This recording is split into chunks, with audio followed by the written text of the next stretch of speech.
जीवन में और कुछ हो ना हो, लेकिन सहनशीलता का होना बहुत ज़रूरी है। और ये एक ऐसा गुण है, अगर ये गुण हमारे जीवन में आ जाता है, फिर सारे गुण जो दूसरे हैं वो ऑटोमेटिकली हमारे जीवन के साथ आकर जुड़ जाते हैं। हम देखते हैं कि जिस व्यक्ति में सहनशीलता नहीं है वो इतना हाइपर हो जाता है, इतनी प्रतिक्रिया करता है कि उस व्यक्ति के पास आने से, उसको अपने जीवन से जोड़ने से ही डर सा लगता है, उसको दूर ही हम ले रखते हैं अपने जीवन से। क्योंकि जिसमें सहनशीलता नहीं, वो ना परिस्थितियों को संभाल सकता है, ना ही वो रिश्तों को संभाल सकता है।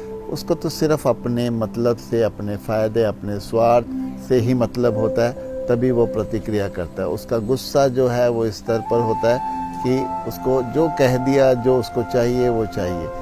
लेकिन जो सहनशीलता को अपने जीवन में लेके चलता है, वही ऊंचाइयों को भी छूता है, वही सफलता भी हासिल करता है। वो हर रिश्ते को संभाल के चलता है, वो इस दुनिया को समझ कर चलता है, वो जीवन को समझ कर चलता है। क्योंकि सहनशीलता ही अगर जीवन में ना हो तो फिर इस जीवन का करेंगे क्या।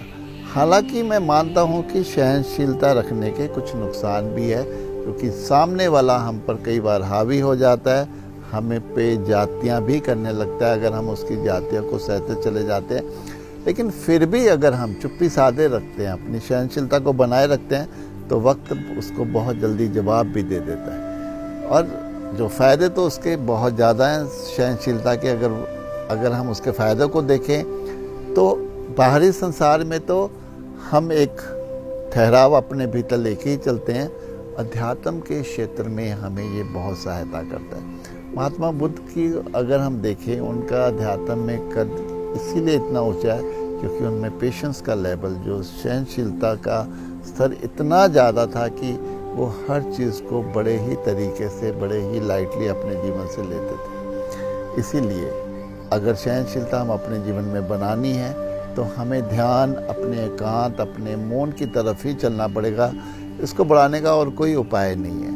अगर हम अपनी इस गुण को अपने भीतर बढ़ाते चले जाते हैं तो यकीन मानिए हम इतना अच्छा जीवन अपने आप में जी सकते हैं, इतना एक तृप्त, एक शांति, एक आनंद अपने भीतर महसूस कर सकते हैं। लेकिन वो आएगा सिर्फ सहनशीलता से ही। अगर हम इसको शुरुआत करते हैं आज से ही, अभी से ही, अपनी सारी शिकायतें, अपने सारे एग्रेशन को हम छोड़ देते हैं और ये अपने ईश्वर को समर्पित कर देते हैं कि जीवन में अभी तक जो हुआ, जिसने जो मेरे साथ किया, अब मुझे किसी से कोई ग्रजेस नहीं। वहाँ से हमारा अगर सहनशीलता का पड़ाव शुरू होता है और फिर हम इस पे बरकरार रखते हैं, प्रतिक्रिया नहीं करते, अपना बैलेंस नहीं खोते, तो फिर यही सहनशीलता हमारे लिए मुक्ति का मार्ग तक बन जाती है।